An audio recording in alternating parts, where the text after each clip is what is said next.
இன்றைய தினம் மிக சிறப்பான முறையிலே நடந்து கொண்டிருக்கின்ற இந்த மாபெரும் கண்டன ஆர்ப்பாட்டத்திற்கு பொறுப்பேற்ற உடனே தலைமையேற்று நடத்தி கொண்டிருக்கின்ற தமிழ்நாடு காங்கிரஸ் கமிட்டியினுடைய தலைவர் அவர்களே, நிகழ்ச்சியிலே பங்கெடுத்துக் கொண்டிருக்கின்ற தமிழ்நாடு காங்கிரஸ் கமிட்டியுடைய முன்னாள் தலைவர் அருமை சகோதரர் தங்கபாலு அவர்களே, நிகழ்ச்சியிலே பங்கெடுத்துக் கொண்டிருக்கின்ற அத்தனை பங்கெடுத்துக் கொண்டிருக்கின்ற அருமை தம்பி தமிழ்நாடு சட்டமன்ற சபை காங்கிரஸ் கட்சியினுடைய தலைவர் ராஜேஷ் அவர்களே, மேடையிலேயும் கீழேயும் இருக்கின்ற சட்டமன்ற உறுப்பினர்களே, வெவ்வேறு நிலைகளில் இருக்கின்ற அருமை சகோதரர்களே, வணக்க உரை நீள வேண்டாம், கருத்துரையாக அமையட்டும் என்ற மாத்திரத்திலே உங்கள் அனைவருடைய பெயர்களையும் நான் சொன்னதாக நீங்கள் எடுத்துக்கொள்ள வேண்டும் என்று விரும்பி என் சிந்தையிலே ஏற்றிய ஒரு சில கருத்துக்களை உங்களோடு இந்த நேரத்திலே பகிர்ந்து கொள்வது சால பொருந்தும் என்று நான் கருதுகின்றேன். இன்றைய தினம் இது ஒரு கண்டன ஆர்ப்பாட்டம். எதற்காக இந்த கண்டன ஆர்ப்பாட்டம்?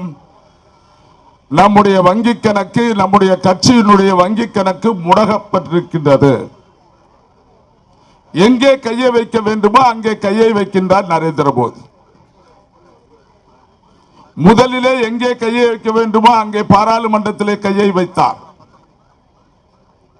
அன்றைக்கு பாராளுமன்றத்திலே நாங்கள் எழுப்பிய குரல்கள் ஒவ்வொன்றுக்கும் யாரெல்லாம் இங்கே குரல் கொடுக்கின்றீர்களோ உங்கள் அனைவரையும் நான் சபை வழியே வைப்பேன் என்று சொல்லி 146 பாராளுமன்ற உறுப்பினர்களை சபைக்கு வெளியாக தள்ளிய ஒரு அநீதி இந்த பாராளுமன்றத்தில் மட்டும்தான் இந்த பாராளுமன்றம் துவங்கிய நாளிலே இருந்து நடந்திருக்கின்றது.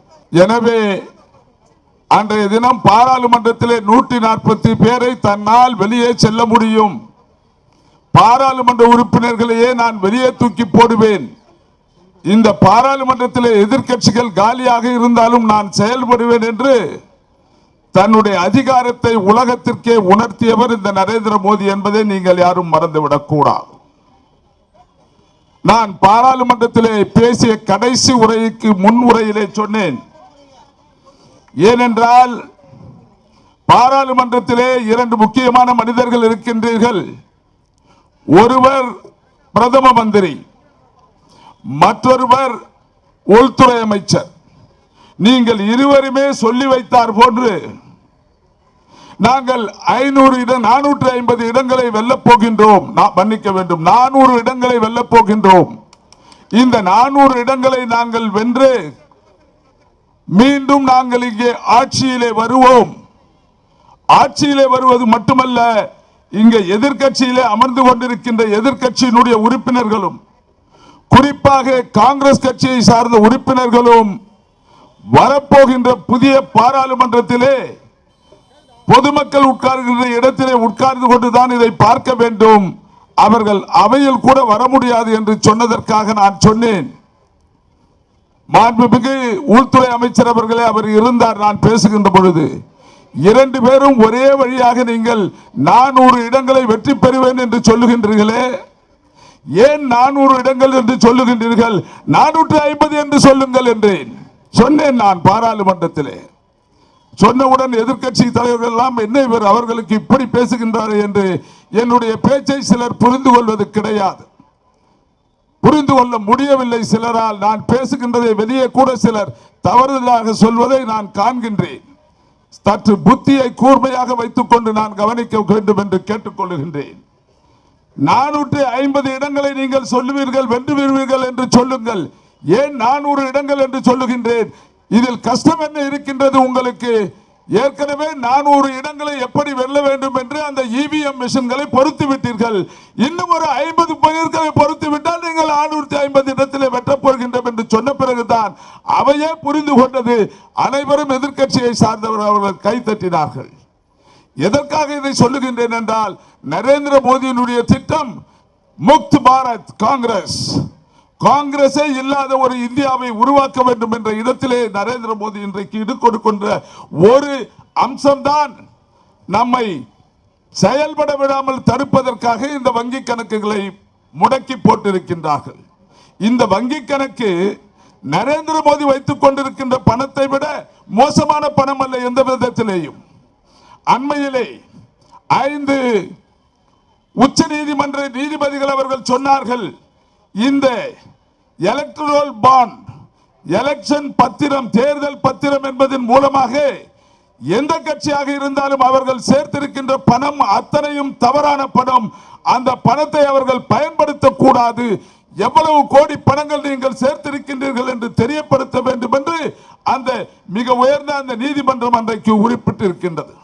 எதற்காக என்று சொன்னால், அந்த அளவுக்கு ஒரு மோசமான தில்லுமுல்லை செய்து சட்டத்தை பல முறை மடக்கி ஒடித்து எடுத்து இவர்கள் மட்டும் எப்படி அதிகமான பணத்தை பெற முடியும் என்ற விதத்திலே அந்த தேர்தல் பான்களை பயன்படுத்தி இருந்து இன்றைக்கு இந்தியாவிலேயே மிகப்பெரிய ஒரு ஊழலை செய்கின்ற ஒரு மாமனிதர் நரேந்திர மோடி என்பதை உச்ச நீதிமன்றம் அன்றைக்கு தெரியப்படுத்தியிருக்கின்றது. நான் பல முறை பாராளுமன்றத்திலேயும் கூட என்னுடைய கன்னி பேச்சிலே சொன்னேன், மாண்புமிகு அவைத்தலைவர் அவர்களே, இன்றைய தினம் நான் சொல்லுகின்றேன், இந்த இந்தியாவிலேயே ஏன் உலகத்திலேயே மிகப்பெரிய ஒரு மோசடி பேர்வழி இருக்கின்றார் என்றால், மிகப்பெரிய ஊழலை செய்திருக்கின்றார் ஒரு மனிதர் என்றால் அது நம்முடைய பிரதமர் நரேந்திர மோடி அவர்கள் தான். அதை டிமானிட்டைசேஷன் என்ற முறையிலே கொண்டு வந்து 15.44 கோடி பணத்தை அவர் இன்றைக்கு களவாடித்தனமாக கள்ளப்பணத்தை வெள்ளை பணமாக தன்னுடைய நண்பர்களுக்கு மாற்றி கொடுத்த ஒரு பெரிய அநியாயத்தை செய்திருக்கின்றார் என்று என்னுடைய கன்னி பேச்சிலே நான் சொல்லி இருக்கின்றேன். ஆக இன்றைய தினம் இன்றைக்கு நாம் இந்த கண்டன கூட்டத்தை நடத்தி கொண்டிருக்கின்ற நேரத்திலே நம்மையும் நாம் திரும்பி பார்த்துக் கொள்ள வேண்டும், நம்முடைய கரங்களையும் நாம் பார்த்துக் கொள்ள வேண்டும், நாம் என்ன செய்து கொண்டிருக்கின்றோம் என்பதையும் சிந்தித்து பார்க்க வேண்டும். இவை அத்தனைக்கும் காரணம் 54. இவை அத்தனைக்கும் காரணம் 54 பாராளுமன்ற உறுப்பினரை வைத்துக் கொண்டு நாங்கள் 5 வருடம் பட்ட கஷ்டம் என்னை போன்ற பாராளுமன்ற உறுப்பினருக்கு தான் தெரியும். இந்த 54 பேரிலே 10 பேர் வராவிட்டால் மீதி 44 பேர் அவையிலே நடக்கின்ற அட்டுழியங்களை தட்டி கேட்கின்ற இந்த 44 பேர் நாங்கள் கத்துகின்ற நேரத்திலே கத்தி கத்தி எங்களுடைய முதுகெலும்பெல்லாம் வலிக்கின்ற அளவுக்கு நாங்கள் கத்த வேண்டிய ஒரு நிலை ஏற்பட்டிருக்கின்றது என்றால் பாராளுமன்றத்தில் நம்முடைய எண்ணிக்கை அத்தனை குறையாக இருக்கின்றது. நாம் எப்படி வரப்போகின்ற பாராளுமன்றத்திலே அதிக எண்களை உருவாக்க வேண்டும், எப்படி நாம் இவர்களுக்கு சவால் கொடுக்க வேண்டும், பணபலத்தை எடுத்து எப்படி நாம், ஏனென்றால் காலம் மிக நெருங்கிவிட்டது. இன்னும் ஒரு 40 நாட்களுக்குள்ளாக நாம் தேர்தலை சந்திக்க இருக்கின்ற நேரத்திலே இவர்கள் இப்படியெல்லாம் தான் செய்வார்கள், இப்படியெல்லாம் தான் நமக்கு தொல்லை கொடுப்பார்கள். நரேந்திர மோடி ஒரு கொலைகாரன், நரேந்திர மோடி ஒரு கொலைகாரன். பல இடத்திலே சொல்லுகின்றேன், யாரும் என்னை எதிர்த்து கேஸுக்கு எல்லாம் போடுறது கிடையாது, ஏண்டான்னு தெரியல. குஜராத்திலே 3000 பேர்களை கொண்டுவிட்டு இன்னும் தன்னுடைய கரங்களில் இருக்கின்ற இரத்தக்கரை கரையாமல் இருக்கின்ற ஒரு கொலைகாரன் நரேந்திர மோடி. அதற்கு அடுத்ததாக அது ஏதோ அங்கே மதக்கலவரம் என்று எடுத்துக்கொண்டால் அடுத்து செய்தது நாட்டு துரோகம். புல்வாமா, பாலாகோட் தெரியும், பெரிய அரசியலில் இருக்கின்ற உங்களுக்கு புல்வாமா பாலாகோட்டை பற்றி தெரியும். புல்வாமாவில் நடந்தது என்ன?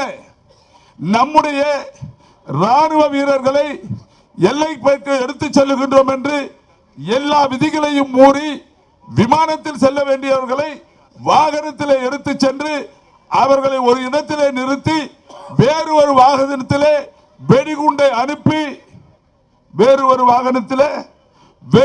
அனுப்பி அதை வெடிக்க செய்து 40 பேரை கொலை செய்தவர் நரேந்திர மோடி என்பதை நான் இங்கே பச்சையாக சொல்ல கடமைப்பட்டிருக்கின்றேன். இதுதான் நடந்தது. இதனால் நான் சொல்லவில்லை, இது நான் எப்பொழுதுமே ஆதாரம் இல்லாமல் பேச மாட்டேன். சத்யபால் மலிக் யார்? இந்த சத்யபால் மலிக், இந்த சத்யபால் மலிக் தான் அன்றைக்கு காஷ்மீர் மாநிலத்தினுடைய ஆட்சியர், ஆளுநர். அந்த சத்யபால் மலிக்கை நரேந்திர மோடி செய்த இந்த அவதூறான வேலையை பொறுத்துக் கொள்ள முடியாமல் அவர் கேட்கின்றார் நரேந்திர மோடியை, இப்படி ஆகிவிட்டதே, இது இப்படி நடந்து விட்டதே, நான் என்ன செய்ய வேண்டும் என்று கேட்ட பொழுது சத்யபால் மாலிக்கு நரேந்திர மோடி சொல்லுகின்றார், சனியனே வாய முடிக்கணும், சும்மா இரு, எனக்கு என்ன பண்ணன்னு தெரியும். ஆக அந்த கொலை கூட்டத்தை 40 ராணுவ வீரர்களை கொண்ட கொலை கூட்டத்தை மறைப்பதற்காக நடத்திய நாடகம், அதை மறைப்பதற்காக பாலாகோட்டிலே நான் பாகிஸ்தான்காரர்கள் தான் இதை செய்தார்கள், அடிக்க அடி கொடுப்பேன், குண்டுக்கு குண்டு கொடுப்பேன் என்று ஒரு பொய்யான கதையை கட்டிவிட்டு பாலாகோட்டிலே ஒருவனும் சாகவில்லை, எந்த வெளிநாட்டு பத்திரிகையும் சொல்லவில்லை. அப்படிப்பட்ட இரண்டாவது திருட்டு நாடகத்தை நடத்தி இப்படி பல விதத்திலே திட்டங்களை போட்டு எப்படியாவது தேர்தலிலே வென்றுவிட வேண்டும் என்று வருகின்ற நரேந்திர மோடியை தடுத்து நிறுத்த வேண்டியது நம்முடைய தலையாய கடமை. அதற்காக நாம் சிந்திப்போம். வருகின்ற 40 நாட்களிலே எதை செய்வோம், எப்படி செய்வோம், எப்படி 54 நாம் 400 மாற்றுவோம் என்று சிந்திப்போம் என்று கூறி விடைபெறுகின்றேன். நன்றி.